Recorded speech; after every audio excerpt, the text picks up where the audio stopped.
Bonsoir à tous.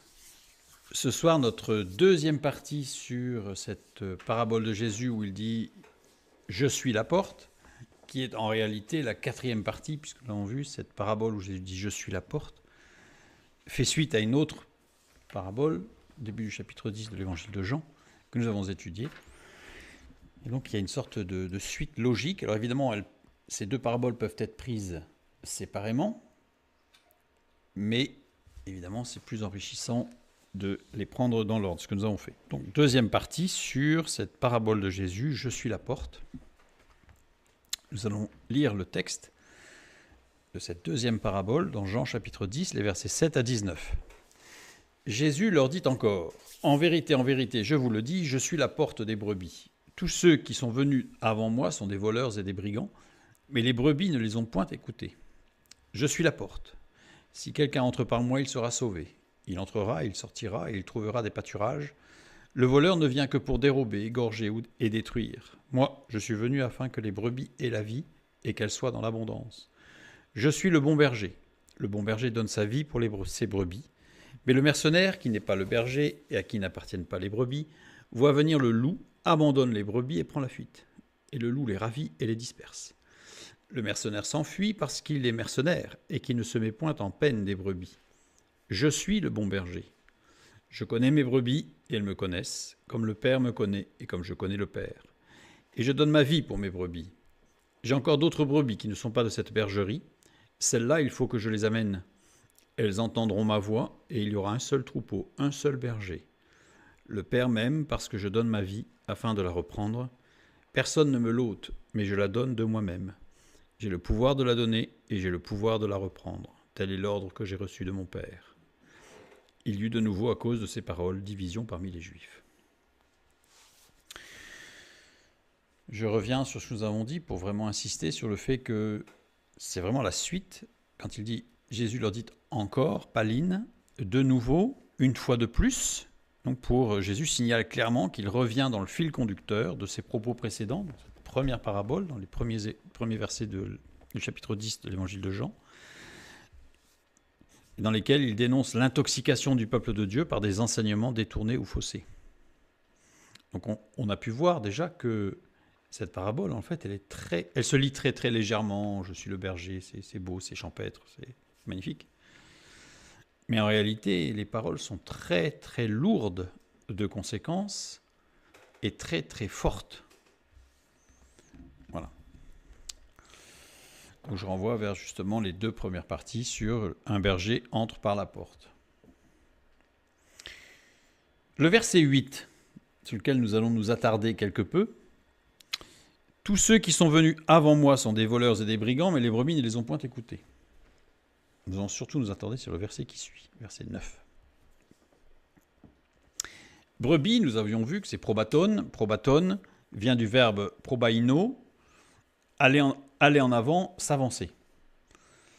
Probaton désigne des bêtes apprivoisées, en général des brebis, mais pas exclusivement, mais apprivoisées, qui sont soumises.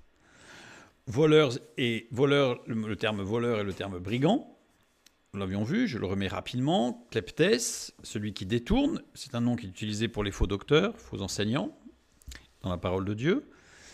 Et le terme brigand, lestes, un terme utilisé par les Romains pour désigner ceux qui résistaient à la domination romaine. Et j'avais insisté sur le fait qu'ils ne résistaient pas à une autorité, à un chef, à César ou un proconsul ou autre. Ils résistaient à l'autorité romaine. Et bibliquement, c'est ceux qui résistent à l'autorité de la parole de Dieu. Et pas forcément qui vont résister à un pasteur, à une doctrine, non, qui vont résister à la parole de Dieu et à l'autorité de la parole de Dieu, l'autorité que cette parole doit avoir dans nos vies, à tous et à chacun. Devant Dieu, la brebis qui avance n'est pas celle qui se plie à l'autorité du berger, mais celle qui reconnaît l'autorité de la parole de Dieu sur elle. Voilà. La brebis, c'est celle qui avance, mais ce n'est pas celle qui se plie à l'autorité du berger, c'est-à-dire, et on voit la différence dans le texte biblique entre le terme qui a été traduit par le bon berger, qui est le Fils de Dieu, et le berger qui n'est pas le Fils de Dieu, qui peut être un ancien, qui peut être peu importe. Et sachant que la traduction littérale, nous l'avions vu que ce n'était pas le bon berger, mais plutôt le berger, celui qui est bon, qui insiste beaucoup plus sur la bonté de Dieu, qui inclut sa patience et sa fidélité. Jésus rappelle et souligne ici la différence entre les brigands, qui en réalité résistent à la parole de Dieu, et ces brebis, et c'est bien, ce sont bien les siennes, pas les brebis, ces brebis, qui y sont soumises à la parole de Dieu. Et c'est ce qui a été explicité dans la première parabole. Voilà. Donc là, il souligne encore, parce qu'il le répète, parce que c'est vraiment important, et il met en opposition les brigands, ceux qui ne se soumettent pas à l'autorité divine et qui enseignent à ne pas s'y soumettre, d'une manière, on va le voir, détournée, évidemment, pas frontale, parce que sinon, ce serait trop grossier. Et ces brebis sont celles qui sont soumises à l'autorité de Dieu. Et ça veut dire qu'il y a une sorte de flou entre les deux, entre les brebis qui sont soumises à une autorité humaine, et qui sont même de tout cœur, qui sont sincères dans leur... mais qui ne sont pas soumis à l'autorité de la parole de Dieu. Je vais m'attarder un tout petit peu sur ce point. Devant Dieu, la brebis qui avance n'est pas celle qui se plie à l'autorité du berger, mais celle qui reconnaît l'autorité de la parole de Dieu sur elle. Je vais m'attarder parce que depuis la semaine dernière, j'ai eu plusieurs, on va dire pas mal de questions sur l'autorité. Quelle différence, comment faire la différence entre l'autorité de Dieu, l'autorité du pasteur, l'autorité, on parle beaucoup d'autorité, on aime beaucoup l'autorité. On aime beaucoup en parler. Autre chose. Donc je vais m'arrêter un tout petit peu. L'autorité de Dieu n'est jamais autoritaire. C'est ce que j'avais dit, mais là je vais l'expliciter un tout petit peu rapidement, parce que je pense que rien que sur ce point, on pourrait y rester toute la soirée. L'autorité de Dieu n'est jamais autoritaire. Par exemple, dans Matthieu chapitre 11, 28 à 30, « Venez à moi, vous tous qui êtes fatigués et chargés, je vous donnerai du repos. Prenez mon joug sur vous et recevez mes instructions, car je suis doux et humble de cœur, et vous trouverez du repos pour vos âmes, car mon joug est doux et mon fardeau léger. » Je ne sais pas si vous voyez quelque chose d'autoritaire dans cette phrase de Jésus, mais personnellement, je n'en vois pas. Bien au contraire. L'autorité divine n'est pas oppressive, mais bienveillante et libératrice. Alors, vous avez des gens qui sont très autoritaires, qui vous disent, bien sûr, c'est pour te libérer.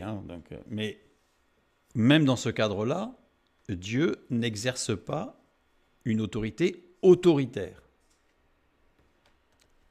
Dans Jean chapitre 13, les versets 12 à 15, « Après qu'il leur eut lavé les pieds et qu'il eut pris ses vêtements, il se remit à table et leur dit, « Comprenez-vous ce que je vous ai fait ?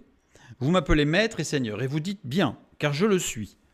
Si donc je vous ai lavé les pieds, moi, le Seigneur et le Maître, vous devez aussi vous laver les pieds les uns aux autres. Car je vous ai donné un exemple afin que vous fassiez comme je vous ai fait. » L'autorité divine est exercée dans l'amour et l'humilité. Pareil, dans cette action de Jésus à laver les pieds, je ne sens pas un Jésus autoritaire. De toute façon, vous ne voyez jamais Jésus autoritaire. L'autorité de Dieu ne s'impose pas. C'est encore un autre aspect que malheureusement on retrouve. Dans Apocalypse, chapitre 3, verset 20, nous lisons « Voici, je me tiens à la porte et je frappe. Si quelqu'un entend ma voix et ouvre la porte, j'entrerai chez lui, je souperai avec lui et lui avec moi. » On ne sent pas vraiment que Jésus s'impose ici. Il frappe à la porte, il ne la défonce pas, il frappe à la porte, et si on ouvre, il soupe. Si on n'ouvre pas, il ne rentre pas. Donc elle ne s'impose pas. L'autorité divine ne force pas, mais attend une réponse volontaire de notre part. Donc l'autorité de Dieu, si quelqu'un se prévaut de l'autorité de Dieu, l'autorité divine, il ne doit jamais forcer et il doit attendre, avec parfois une longue patience, une réponse volontaire de notre part. Ça veut dire qu'on ne doit pas forcément attendre inactif, mais si la réponse ne vient pas parce que la personne a besoin de temps, eh bien on peut aussi aller voir ailleurs. Mais on n'impose pas. Deutéronome chapitre 30, le verset 19. « J'en prends aujourd'hui à témoin contre vous le ciel et la terre, J'ai mis devant toi la vie et la mort, la bénédiction et la malédiction. Choisis la vie afin que tu vives, toi et ta postérité. On ne sent pas Dieu qui impose en disant j'ai décidé, tu choisiras la vie parce que de toute façon je sais ce qui est bien pour toi, donc tu n'as rien à dire, et en avant. L'autorité divine ne force pas la décision, elle invite à choisir la vie. Ce qui est bon, agréable et parfait dans le plan de Dieu, sous l'autorité évidemment de la parole de Dieu. Et l'autorité de Dieu en impose toujours, par contre. Elle en impose, l'autorité divine. En Luc chapitre 4, verset 22, « Et tous lui rendaient témoignage, ils étaient étonnés des paroles de grâce qui sortaient de sa bouche, et ils disaient, n'est-ce pas le fils de Joseph ?» Cette question, n'est-ce pas le fils de Joseph, c'est-à-dire qu'en fait, c'était supranaturel, en fait. C'est-à-dire qu'il émanait quelque chose de Jésus qui en imposait. Mais Jésus ne s'est jamais imposé. Je ne sais pas si ça vous est déjà arrivé, même dans un cadre professionnel, par exemple, vous avez des personnes qui sont des connaissants, c'est-à-dire qu'ils sont des référents parce que leur domaine, leur sujet, le domaine technique ou même littéraire, en fait, ils maîtrisent. Ils ne s'imposent pas, mais à chaque fois qu'ils parlent, ils en imposent parce qu'en fait, ce qu'ils disent est juste, posé, carré, mesuré et vrai. L'autorité divine est empreinte de grâce et de vérité. Toujours. Toujours. Marc chapitre 1, verset 22. Ils étaient frappés de sa doctrine, car il enseignait comme ayant autorité et non pas comme les scribes. Les scribes, eux, étaient autoritaires. C'est pas la même chose. Vous avez des gens qui se prévalent d'avoir une autorité parce qu'ils sont autoritaires. Mais non, être autoritaire, ce n'est pas être revêtu d'autorité. Pas du tout la même chose. Grande confusion. L'autorité divine révèle la profondeur et la puissance de la parole de Dieu. L'autorité divine révèle toujours la puissance et la profondeur de la parole de Dieu. L'autorité divine ne révèle jamais les défauts de quelqu'un ou ses incapacités. Jamais. Elle révèle la puissance de la parole de Dieu qui est capable de transformer quelqu'un qui est au fond du trou. Ça, oui. Donc voilà quelques éléments qui permettent de filtrer pour savoir si quelqu'un qui se prévaut de l'autorité divine, s'il en est vraiment revêtu ou pas. En général, quand quelqu'un s'en prévaut, ça sent pas bon. Ça sent pas bon. 2 Corinthiens, chapitre 10, les versets 8 et 9. Nous lisons sur l'autorité, justement. « Et quand même, je me glorifierai un peu trop de l'autorité que le Seigneur nous a donnée pour votre édification. » Donc là, on sent Paul, quoi. Parce que quand on lit les traductions qui nous ont été données des épîtres de Paul, on a l'impression que Paul, quand même, il n'avait pas les chevilles très fines. Hein. C'est-à-dire que, évidemment, c'est une traduction. Donc je relis. « Et quand même, je me glorifierai un peu trop de l'autorité que le Seigneur nous a donnée pour votre édification. » Donc on sent en plus qu'il se justifie, c'est pour vous quand même, et non pour votre destruction. « Je ne saurais en avoir honte afin que je ne paraisse pas vouloir vous intimider par mes lettres. » Rien qu'à l'écriture de ce texte, on sent quand même que c'est assez intimidant quand même. Nous allons nous arrêter sur l'autorité que le Seigneur nous a donnée. Quelle est cette autorité donnée par le Seigneur ?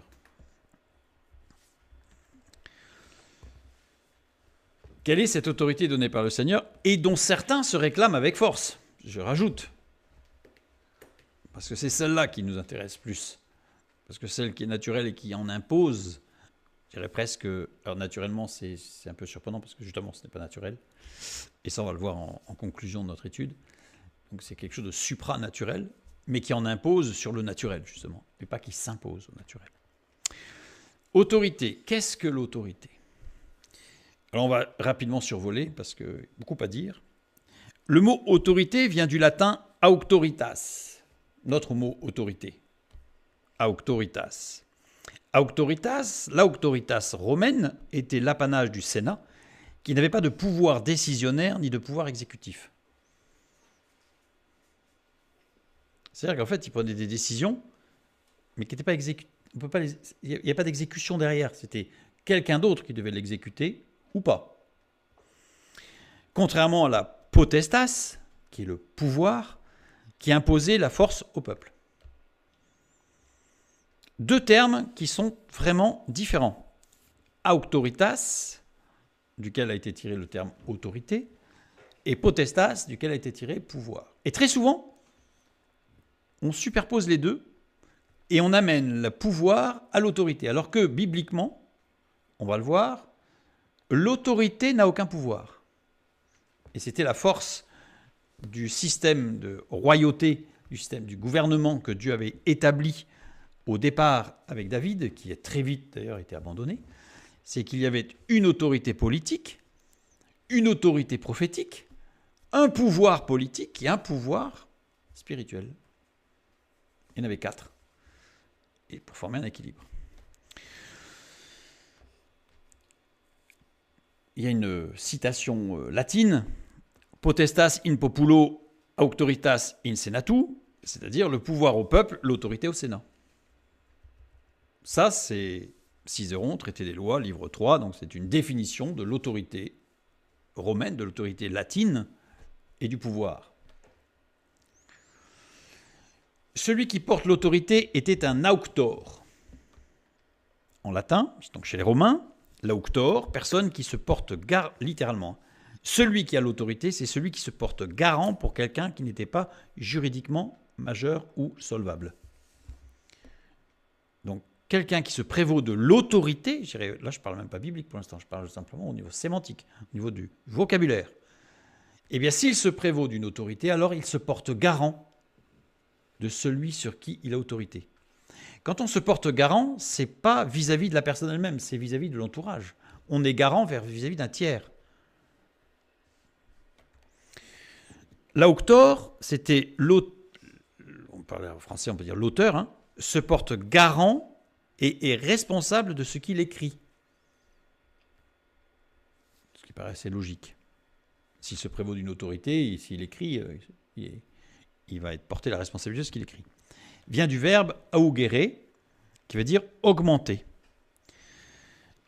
Avoir autorité sur quelqu'un, c'est augmenter cette personne. Littéralement. Curieusement, je dirais que si on parle n'importe où de l'autorité, on a plutôt une tendance à imaginer quelqu'un qui va réduire les personnes, puisque pour marquer son autorité, il va les écraser. Et dans le sens d'écraser, on s'en met qu'il y a réduction. Hein. Alors que littéralement, celui qui a autorité, et c'est ce mot-là qui va être utilisé dans la parole de Dieu, évidemment, c'est celui qui augmente l'autre. Donc évidemment que l'autorité de la parole de Dieu, on la conçoit là. On la conçoit, l'autorité de la parole de Dieu. Elle nous augmente.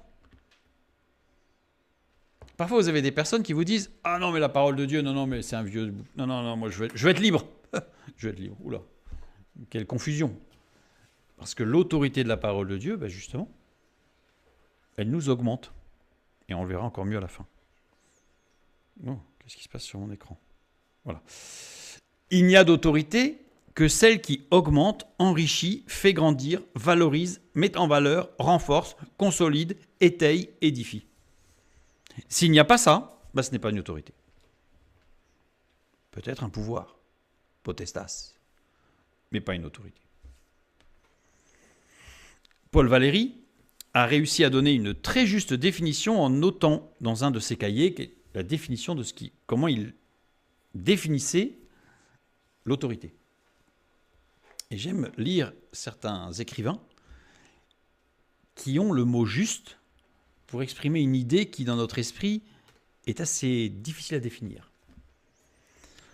L'autorité est le pouvoir d'être obéi sur la seule injonction, sur parole, obéi physiquement ou intimement, c'est-à-dire cru. Ni force, ni preuve à exhiber. Telle est sa condition. Dès que la force même est en jeu, l'autorité cesse, comme le poids cesse dès que le corps tombe. Je trouve que c'est assez juste. S'il faut commencer à jouer d'une violence, qu'elle soit psychologique, verbale, alors évidemment physique encore moins, ça c'est évident, mais le reste devrait être tout aussi évident, eh bien il n'y a plus d'autorité. Eh bien il n'y a plus d'autorité. Proverbe 22, 15. Certains vont me dire, oui, mais attention, il est quand même écrit, la folie est attachée au cœur de l'enfant, la verge de la correction l'éloignera de lui. Donc il faut quand même taper. Il faut quand même frapper fort des fois, parce que la verge, c'est quand même, ça fait mal. La correction. Moufsar. Moufsar, littéralement en hébreu, action de détourner la tête pour enseigner, montrer, faire comprendre autre chose. Comme de faire tourner le regard des étudiants ou des enfants pour expliquer quelque chose de nouveau, de grand. On montre du doigt, on dit « Ah, regarde ». C'est ça, mouftar. C'est ça, corriger. Corriger, c'est détourner les regards pour aller voir quelque chose de plus grand ou de vrai. On sent déjà que ça change par rapport à la notion qu'on en a habituellement. La verge, shébet. Shébet, une branche utilisée comme sceptre ou une branche utilisée comme instrument d'écriture. Shébet. Une branche utilisée comme toise de mesure ou une branche utilisée comme bâton ou lance. On ne peut pas utiliser shébet dans la phrase associée au mot correction. Correction étant un enseignement qui détourne le regard pour montrer quelque chose, ça veut dire qu'il y a une démonstration orale qui est faite et on vient corriger le regard, corriger la connaissance en montrant des choses. Donc il est clair que shébet ne peut pas être une lance, parce que dans l'enseignement, vous imaginez si les étudiants, si on commençait à les pointer avec une lance pour qu'ils apprennent, ça serait un peu bizarre, non? Donc shébet est une branche utilisée comme sceptre, l'autorité. Une branche utilisée comme instrument d'écriture, l'écriture. Une branche utilisée comme toise de mesure, parce que c'est la base. L'écriture, c'est la base. C'est notre toise, c'est notre instrument de mesure de ce qui est bon, agréable et parfait. L'éloignera de lui. Évidemment, si on respecte, je dirais, scrupuleusement ce qui est écrit dans la parole de Dieu, évidemment, la folie va s'éloigner de lui. Le verbe s'éloigner, rachark, conjugué au radical ifil, qui veut dire prendre ou montrer de la distance. Par rapport à quoi? Par rapport à la folie. Le jeune s'éloignera, prendra de la distance par rapport à la folie. La folie est attachée au cœur de l'enfant. Kachar, lié comme une ceinture qui s'attache autour de la taille. Conjugué au participe passif, c'est-à-dire en se liant, en devenant la ceinture, en ceinturant le cœur de l'enfant. Rarak, le verbe s'éloigner, est conjugué à la troisième personne du singulier masculin vers la troisième personne du singulier féminin. Ce qui est extraordinaire dans la conjugaison hébraïque, c'est que vous pouvez avoir un verbe qui est conjugué à la personne, le sujet, comme en français, je, tu, il, nous, vous, il, mais il peut y avoir une déclinaison qui dit, si je lis, je pourrais le décliner, et dans la déclinaison, je peux savoir si je le lis à une personne, à plusieurs personnes, si je le lis à une femme ou à un homme. Voilà. Donc en fait, c'est très très précis. Et là, ce verbe, il est très précis. Vers la troisième personne du singulier féminin. La troisième personne du singulier masculin, c'est l'enfant, qui est en hébreu au masculin. Et la troisième personne du singulier féminin, c'est la Vierge, qui est au féminin. Donc littéralement, cette phrase devrait se lire « La folie ceinturant le cœur, siège des émotions, du jeune. Il s'éloigne à répétition de ce qui lui permet d'apprendre l'écriture, de ce qui lui sert de repère, de la marque, de l'autorité. » C'est-à-dire que cette folie l'amène petit à petit à s'éloigner de l'autorité, de la parole évidemment. Et l'idée dans cette phrase, évidemment, c'est de le ramener, non pas par la violence, mais de la ramener à la raison, c'est-à-dire à la parole. Tout simplement, si je puis dire. Je reviens sur mon texte de l'apôtre Paul, qui se prévaut d'une autorité peut-être un peu excessivement. Autorité exousia. Donc là, évidemment, ce n'est pas du latin, donc on ne va pas retrouver auctoritas ou alors potestas. On va trouver un terme grec, exousia. Exousia qui désigne l'autorité royale, ou l'autorité du Sénat, Le Sénat, c'est les garants des coutumes ancestrales. Le Sénat est consulté dans les affaires quotidiennes et étrangères. Autorité des tribuns de la plèbe. Les tribuns de la plèbe, ils n'avaient aucun pouvoir concret si ce n'est celui de venir exercer un contre-avis face aux magistrats. C'est-à-dire qu'ils pouvaient donner leur avis, qui avait une importance, mais ils n'avaient pas de pouvoir. C'était une autorité. C'est-à-dire, vous pouvez dire, attention, ce n'est pas juste. Mais vous ne pouvez pas dire, je vous interdis de le faire. Vous pouvez signaler en disant, ce n'est pas juste. Et à partir du moment où les autres savent que ce n'est pas juste, ils sont en mesure d'assumer entièrement la responsabilité de ce qu'ils vont faire ou pas. Autorité des pontifes. Le pontife, c'est le membre de l'un des 4 collèges sacerdotaux de la religion romaine, le collège pontifical. Ils sont chargés de l'entretien du pont sacré et de surveiller la bonne observance des pratiques religieuses. Ce sont les pontifes. Et le pont sacré, c'est celui qui relie. Il faisait des ponts. Normalement, les pontifes avaient pour mission de faire des ponts. Des ponts physiques, des ponts, que je dirais, relationnels. C'était des pontifes. Ils faisaient des ponts. Exousia, autorité du père de famille. Correspondant au latin auctoritas. Exousia est lié à l'édification. Édification, oikodomé. Oikodomé, du verbe oikodomeo, verbe employé par la version des Septante pour le baptisement d'Ève à partir de la côte d'Adam. Donc l'édification, c'est vraiment la construction, c'est-à-dire à partir de quelque chose de vivant, la parole de Dieu, Dieu va nous construire, nous bâtir. On retrouve d'ailleurs dans édification, bien édifice. Bâtir depuis les fondations, littéralement. Remettre en état, rebâtir, réparer. C'est ça l'édification. Et non pour votre destruction. Destruction ici, c'est kataïresis, qui veut dire destruction, et diminution ou réduction. Terme utilisé dans de nombreux textes anciens pour décrire des actes magiques de personnes qui prétendaient obscurcir la Lune en profitant de connaissances astronomiques des éclipses, par exemple. C'est-à-dire qu'on sent déjà que c'est faux, quoi. C'est-à-dire qu'en fait, c'est de l'arnaque. On fait croire qu'on est fort, mais en fait, on ne l'est pas. On utilise des techniques scientifiques, des techniques de prestidigitation, à la limite, pour faire croire que, mais non. Et non pour votre destruction, et non pour tout ça. C'est la vérité qui prime dans la parole de Dieu. C'est la vérité, et seule la vérité. Je reviens sur ce que nous avions vu tout à l'heure, et je vais m'arrêter maintenant sur l'auctoritas, et la différence avec auctoritas et potestas, par rapport à exousia. Voilà, par rapport à exousia qu'utilise l'apôtre Paul. Exousia, on avait dit que voilà, l'autorité exousia que le Seigneur nous donne n'est pas un pouvoir. Ce n'est pas un pouvoir. Nous ne sommes pas des... J'aime bien quand on dit potestas, on sent quand même que c'est lourd. Hein. On sent qu'il y a du poids, quoi. Potestas. Alors que auctoritas, c'est léger. Parce que c'est celui qui avertit. C'est celui qui donne la connaissance. C'est celui qui explique. Mais il n'impose jamais. Et quand vous avez quelqu'un qui a la connaissance, comme je l'ai dit tout à l'heure, il en impose. Mais il ne s'impose pas. 1 Thessaloniciens chapitre 2 verset 6. Nous n'avons point cherché la gloire qui vient des hommes, ni de vous ni des autres. Nous aurions pu nous produire avec autorité comme apôtres de Christ. Et là, c'est pas, malheureusement, c'est traduit en français par autorité, mais c'est baros. Baros en grec qui veut dire charge accablante. Nous aurions pu nous produire avec des charges accablantes, mais non. Mais non. Justement, non.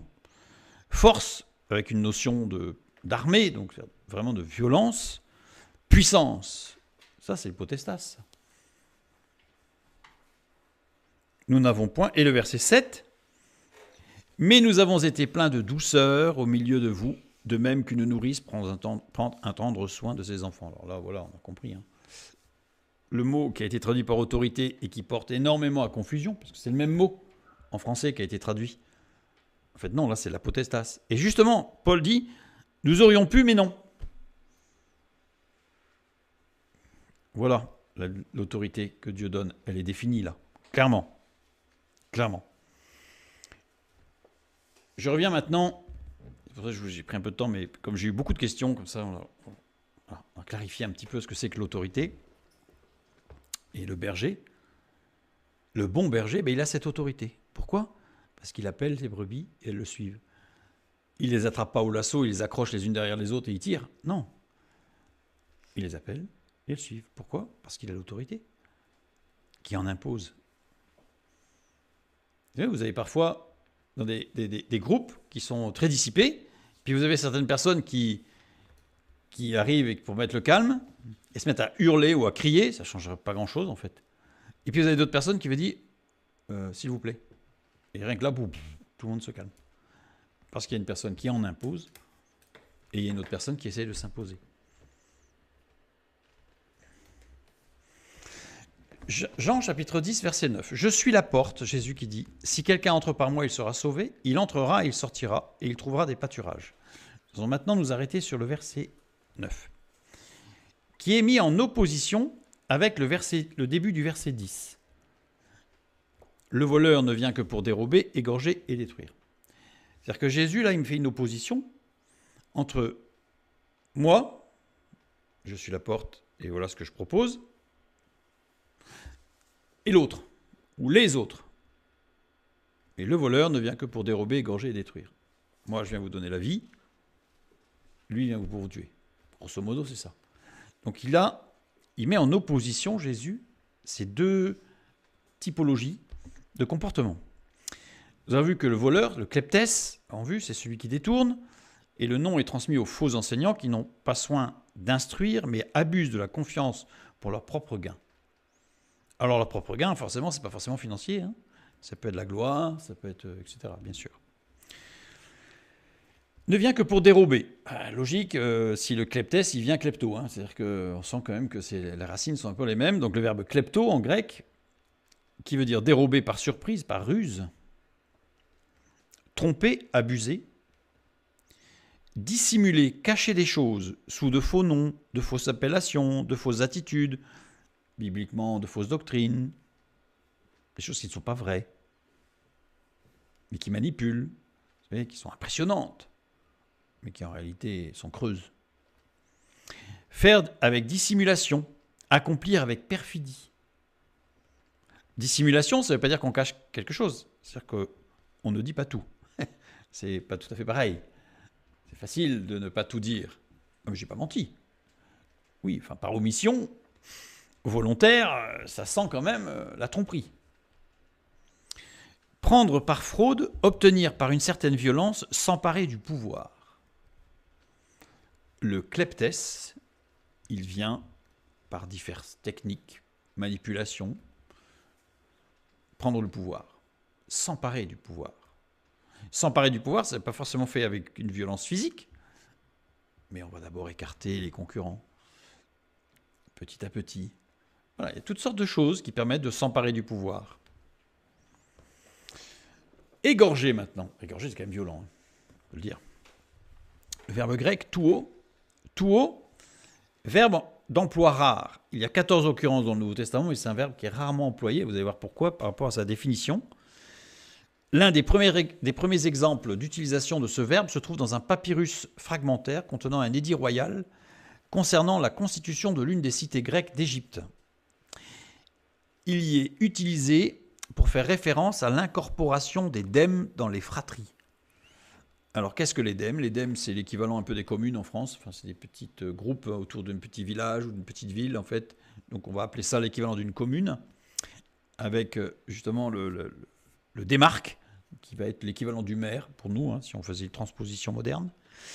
Et les fratries, divisions amicales qui regroupent 2 ou plusieurs clans distincts qui sont considérés comme une seule unité. C'est-à-dire qu'en fait, on considère qu'il y a unité, mais il n'y a pas unité. On fait comme s'il y avait unité parce qu'on met tout le monde un peu d'accord par la force. Tuo signifie action dite divine pour réunir en fratrie. Alors, dite divine, ça veut dire qu'en fait, c'est peut-être vrai, c'est peut-être pas vrai, mais c'est une action dite qui vient, alors chez les Grecs, des dieux, mais dans la parole de Dieu qui vient de Dieu, pour réunir en fratrie, c'est-à-dire pour essayer de maintenir une homogénéité dans le groupe. Offrir un sacrifice expiatoire à Dieu, tuo. Offrir une victime à Dieu. Offrir un sacrifice pour soi. C'est-à-dire qu'on a un intérêt quand même. Je vais regarder maintenant le verbe détruire et ensuite on va tout mettre ensemble.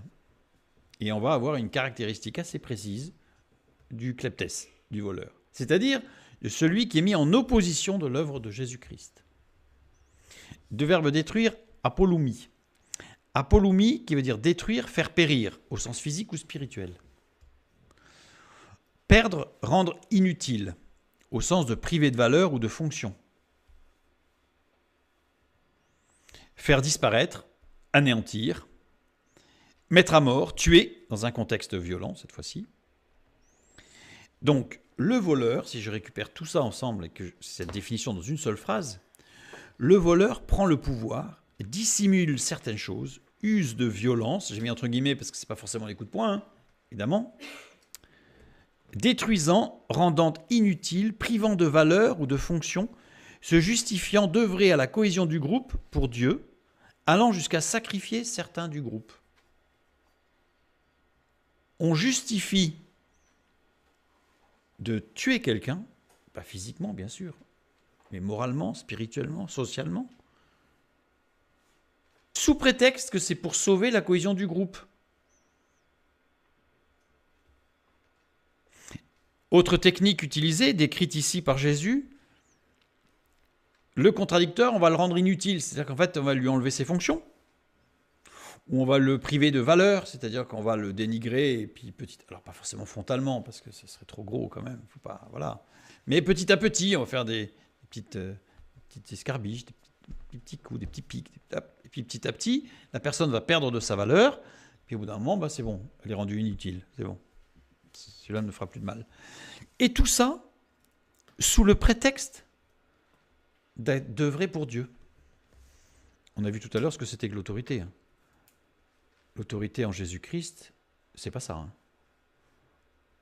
Elle libère, elle fait grandir, elle construit, elle est douce, aimante, humble, bref.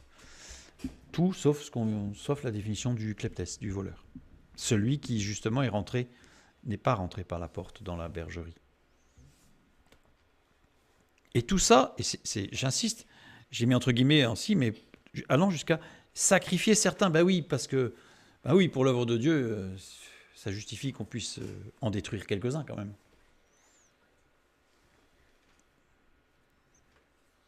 C'est terrible. Donc, je garde à l'idée ce qu'on venait de voir pour le voleur. Maintenant, on va mettre en opposition ce que Jésus fait. Ce que Jésus fait. Si quelqu'un entre par moi, le verbe entrer ici, c'est eiserkomai. On l'a déjà vu dans la première partie, mais je le reprends avec eis, qui veut dire pour, dans un but futur, une action qui a pour but d'engendrer par effet cascade. Et erkomai qui veut dire avoir une place ou de l'importance, de l'influence, apparaître en public, entrer dans le sens de rendre visite. Il est conjugué à l'aoriste second. Aoriste, ça veut dire qu'il insiste sur une action ponctuelle, indique une action, le fait qu'il soit second, avec des conséquences futures certaines. Ça veut dire qu'il ne s'agit pas simplement de rentrer dans la bergerie, de s'asseoir au fond de la salle près du radiateur, d'attendre que ça passe, et on en sort. Jésus ne parle pas de cela. Comme je disais tout à l'heure, là il parle de ces brebis, pas des brebis en général, qui sont, qui sont rentrés dans l'église ou dans l'assemblée. Il parle de ces brebis, ceux qui rentrent dans la bergerie avec la ferme intention d'y être actifs. Alors être actif, ça peut être en tout cas, d'intégrer le corps de Christ comme cellule vivante d'un corps vivant pour l'édification de tous, y compris de la sienne, bien sûr. Par moi, c'est pas écrit si quelqu'un entre dans la bergerie. Si quelqu'un entre par moi, il n'y a pas d'autre moyen, il n'y a pas d'autre possibilité. Dia, préposition dénotant le canal d'une action, c'est-à-dire que c'est incontournable. Jésus insiste bien. Petit détour. sur le verset 9. Je suis la porte, si quelqu'un entre par moi, il sera sauvé. Le verbe entre, on a vu que c'était ezerkomai. Il est conjugué à la voix active. Voix active, ça veut dire que la personne prend l'initiative d'entrer. C'est-à-dire qu'on ne l'a pas tiré, on ne l'a pas tiré par la chemise, on ne l'a pas attaché. C'est une décision personnelle, comme on l'a vu tout à l'heure. L'autorité qui amène à un choix libre. C'est très moderne, ça, mais libre et éclairé. C'est ça, l'autorité. Si quelqu'un entre par moi, il sera sauvé. Le verbe être sauvé, ici, sauver, c'est sozo. Sozo qui est conjugué à la voix passive. Ça veut dire que le salut est un acte reçu de Dieu. On n'a rien à faire. On a volontairement à dire oui, et après on reçoit. Il entrera et il sortira. Le verbe entrer ici, c'est ezerkomai. Et sortir, exerkomai. Les deux sont conjugués à la voix moyenne déponente.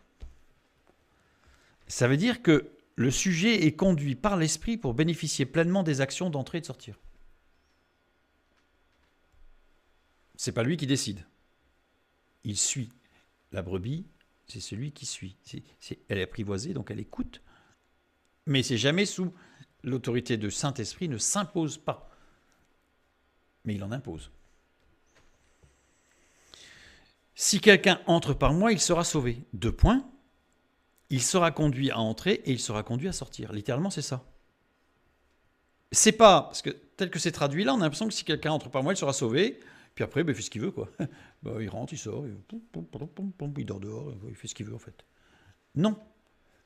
Non, non. Le texte grec montre que si quelqu'un entre par moi, il sera sauvé. 2 points. Il sera conduit à entrer et il sera conduit à sortir. Pour être précis. Traduction correcte, mais ne rendant pas celle qu'on a là. Si quelqu'un entre par moi, il sera sauvé. Point virgule, il entrera, il sortira. Cette traduction, elle est correcte, mais elle ne rend pas pleinement compte de la nuance de la voix moyenne déponente. Donc elle est correcte, mais elle n'est pas juste. Par contre, la traduction que j'ai encadrée en rose, traduction rendant pleinement compte de la voix moyenne déponente, mettant en avant l'idée que l'Esprit de Dieu fait entrer et fait sortir le disciple de la bergerie pour son salut. Ça veut dire qu'il entre dans la bergerie pour son salut. Je dirais, c'est une évidence. Je veux dire, quand on accepte Jésus-Christ, on rentre dans le corps de Christ, on rentre dans l'assemblée, dans l'église avec un grand E. Donc forcément, l'entrée dans la bergerie est nécessaire. C'est une nécessité évidente. Pourquoi ? Parce qu'on a la protection, la sécurité, on l'a déjà vu. Si on rentre dans ce lieu, la porte est fermée le soir, la nuit. Donc l'extérieur, c'est le danger. À l'intérieur, Jésus va l'expliciter d'ailleurs dans les versets qui suivent quand il parle du loup. Où on a une séparation avec le monde extérieur dans la bergerie. Donc on est un peu mis en retrait. Sortir de la bergerie pour le salut peut être une évidence nécessaire. Et non pas une nécessité évidente. Parce que bien souvent, on vous dit « Ah, si tu sors de la bergerie, t'es mort. Damné, condamné, enfer. Tu vas mourir, tu vas souffrir, tu vas être malade. » Voilà, tout là. Là, Jésus est en train de nous dire que si quelqu'un entre par moi, il sera sauvé. Et donc, le Saint-Esprit pourra l'amener à rentrer dans l'assemblée, c'est une évidence, mais le Saint-Esprit pourra l'amener à en sortir pour rester, je dirais presque, sauvé. C'est presque courage, fuyons. C'est incroyable. C'est incroyable. Pourtant, c'est Jésus le souligne. Donc ici, il sera sauvé, il entrera et il sortira. On a vu, il sera sauvé quoi qu'il arrive, car il sera conduit à entrer, certes, c'est une évidence, mais il pourra être conduit à sortir de la bergerie pour son salut. Jésus parle à des pharisiens qui se réclament d'avoir l'autorité, mais qui en réalité exercent un pouvoir sur le peuple, un potestas sur le peuple. Et là, Jésus s'adresse aux pharisiens.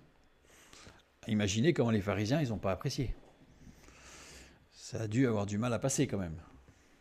D'ailleurs, il y a eu division chez les Juifs. Parce qu'il y en a qui ont dit oui, il a raison, puis il y en a d'autres qui ont dit ah, c'est pas possible, c'est moi le chef, je reste le chef.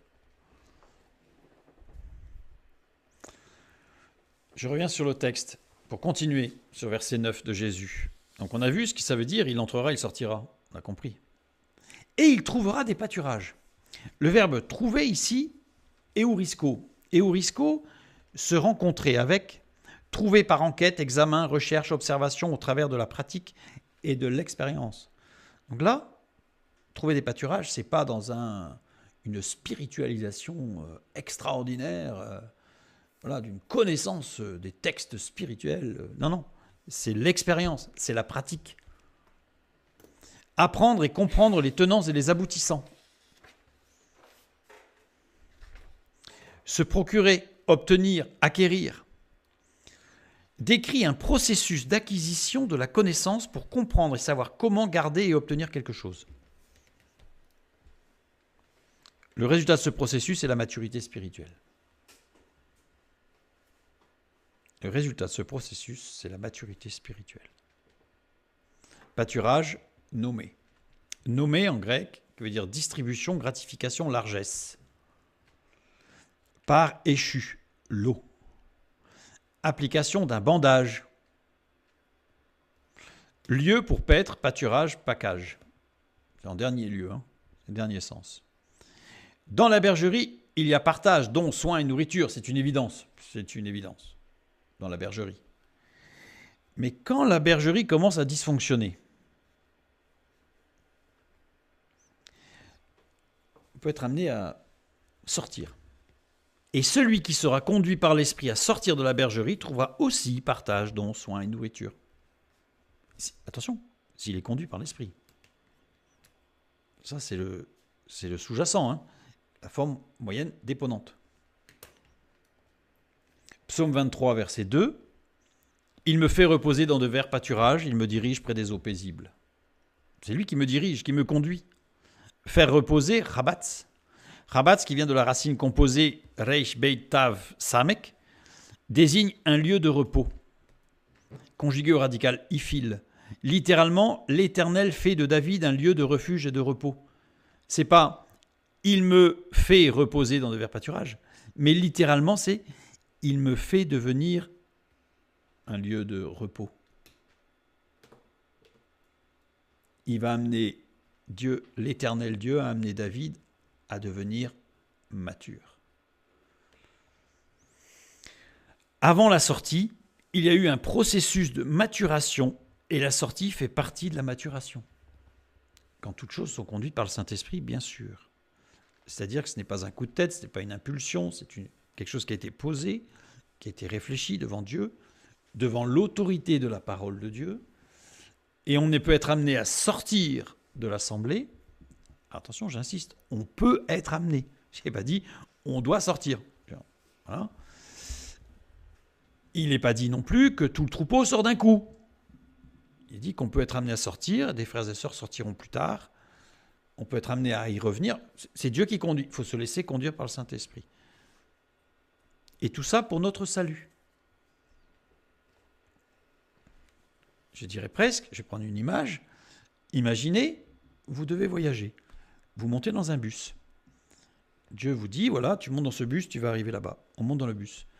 Et le chauffeur du bus commence à faire n'importe quoi. Alors évidemment, on a confiance en Dieu, donc on prie, on est à genoux au fond du bus, on prie. Puis à un moment donné, Dieu nous dit, tu sors du bus. Alors on sort du bus. Puis un peu plus loin, le bus, il va avoir un accident. Voilà, c'est ça, et on se laisse conduire par le Saint-Esprit. Je reviens sur ce début de Psaume 23, le verset 2. Faire reposer, on a vu que c'était Rabatz, on a vu tout, littéralement l'Éternel fait de David un lieu de refuge, de repos. Annonce confirmée par la suite des événements, parce qu'en fait, évidemment, on voit plus tard que David, en tant que roi, va véritablement devenir, et son royaume sera un lieu de refuge et de repos, même s'il y a eu beaucoup de guerres, mais ce n'est pas sur le même plan, pardon. Dans de verts pâturages, le vert ici, déchet, vient de dacha, pousser, produire de la nourriture végétale, vient de la racine composée dalet samek et, désigne le mouvement de va-et-vient de la pression exercée lors du battage des grains sur l'aire de battage afin de séparer les coques du grain. Donc c'est vraiment l'idée de purification. Différent de Ra'anan, luxuriant vers tendre. Il n'est pas dit, il me fait reposer dans de verts Ra'anan, pâturage.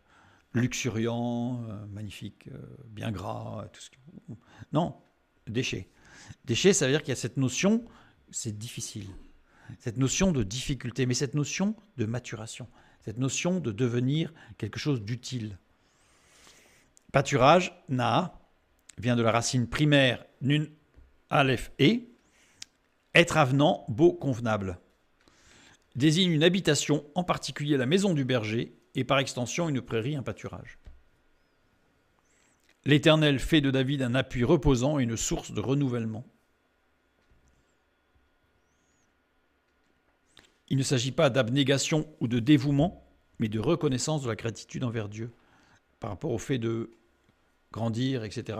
Il n'y a pas une question d'orgueil, il n'y a pas une question de tout ça. C'est juste de la reconnaissance à Dieu qui gère toutes choses. Et cette racine composée qui désigne le mouvement de va-et-vient et qui va donner du fruit, là encore, fruit obtenu par le travail de Dieu, de l'Éternel, pas nous. Donc tout nous vient de Dieu et tout lui retourne. 1 Corinthiens 3, 6 et 7. J'ai planté, Apollos a arrosé, mais Dieu a fait croître. En sorte que ce n'est pas celui qui plante qui est quelque chose, ni celui qui arrose, mais Dieu qui fait croître. Donc dans nos vies, dans tout ce que nous expérimentons, être amené à sortir, être amené à rentrer, c'est Dieu qui conduit. Et il n'y a aucune place au potestas, simplement à l'autorité de Dieu dans nos vies. Il trouvera des pâturages, entrer dans la bergerie, y résider et en sortir, si l'Esprit nous y conduit, font partie d'un processus qui aboutira à la maturité spirituelle.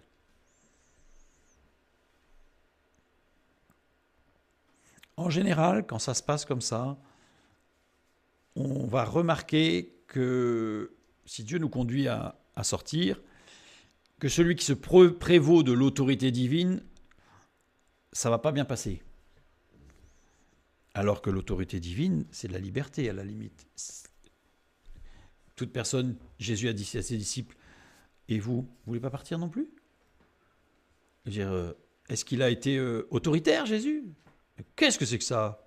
Il y en a qui partent? Non mais, non, au contraire. Et vous? On voit l'autorité de Jésus, et non pas le potestas de Jésus. Jésus n'a jamais eu de potestas, jamais eu de pouvoir. Par contre, une très grande autorité, qui en a imposé beaucoup. La fin du verset 10, Jésus qui reprend « Moi, je suis venu afin que les brebis aient la vie et qu'elles soient dans l'abondance. »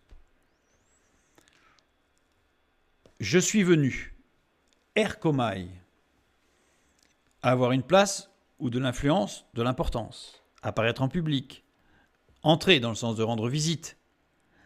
Il n'y a pas, comme pour la brebis, le eis devant. C'est pas eis erkomai, c'est erkomai. C'est intéressant. Pourquoi? Parce qu'on a vu que eis, c'était pour, dans un but futur. Mais Jésus, il n'a pas de but futur. Tout est accompli. C'est présent, c'est maintenant. C'est conjugué à l'aoriste second, c'est-à-dire qu'il va y avoir un impact dans le futur, ça c'est sûr. Mais c'est dès aujourd'hui, il est là. Afin que les brebis aient la vie. Le verbe avoir ici, écho, avoir avec la notion de lien fort et de dépendance. C'est-à-dire que c'est pas comment je possède. Je possède une belle voiture, une grosse maison. Non, c'est le verbe avoir avec une notion de lien forte et de dépendance. C'est-à-dire qu'à la limite, c'est j'ai une famille. C'est-à-dire que là, avec ce verbe écho, en grec, si on utilise le point écho, ce qu'il faudrait normalement, évidemment, ça veut dire que je suis dépendant aussi de ma famille. C'est-à-dire que j'ai un lien très fort avec ma famille et j'en suis quelque part dépendant. C'est pas moi le chef, je suis fier de ma famille. Je vais vous les montrer un par un, je vais vous dire tout ce qu'ils savent faire, parce qu'ils sont forts quand même. Non, ça c'est pas ça. Écho, c'est je fais partie de la famille et il y a une très forte dépendance avec ma famille. Il est conjugué ici au temps présent et au mode subjonctif. Au temps présent, ça indique un simple état de fait ou une réalité vue comme se réalisant actuellement. C'est un fait. Et au subjonctif, mode de la probabilité et de la possibilité. Jésus est venu afin qu'ils aient la vie, mais c'est une possibilité puisqu'ils refusent ou ils acceptent. Donc c'est une possibilité, mais il s'est offert. Indique la possibilité d'avoir dès à présent. C'est-à-dire que, il y a un autre texte qui dit « Aujourd'hui je frappe ». Aujourd'hui entends ma voix. Donc c'est-à-dire que c'est toujours aujourd'hui pour Jésus. C'est jamais trop tard et c'est jamais demain, c'est maintenant. Donc Jésus dit « Je suis venu », et pas pour un but futur, maintenant, je suis là. Donc je commence là, j'agis, pour que mes brebis aient la vie éternelle, et la vie, avoir écho. Je vais faire une petite remarque, parce que souvent j'entends parler le grand débat sur le salut peut-il se perdre ou pas. Alors ça, c'est des grands débats qui, à mon avis, sont totalement vains et inutiles, mais bon, je vais quand même faire, je ne vais pas m'y attarder, mais une petite remarque. Juste une petite remarque. Le mode subjonctif, ici utilisé, introduit une condition, ce qui implique que la possession n'est pas assurée de manière permanente. C'est du grec, hein. C'est-à-dire que le fait d'avoir la vie, c'est le subjonctif, donc ça veut dire que, certes, pour l'avoir, il faut que j'accepte, mais l'utilisation du subjonctif, en grec, implique qu'il n'y a pas d'assurance de permanence. Le mode indicatif aurait exprimé un fait accompli ou un état résultant, ce qui est plus adapté pour insister sur la permanence. Si on avait eu un mode indicatif, on aurait pu dire « Ah oui, mais là, c'est permanent ».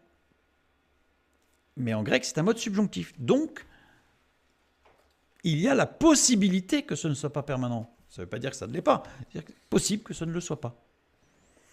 Pour obtenir une condition d'accès et une permanence de l'acquis, il aurait fallu l'ajout d'adverbes, ce qui est fréquent en grec. En grec, il y a énormément d'ajouts d'adverbes, de petits mots qui viennent de prépositions, de postpositions, qui viennent ajouter une notion. On aurait pu avoir, par exemple, aei, qui veut dire toujours. Voilà. Afin que mes brebis aient toujours. Là, ça aurait été permanent.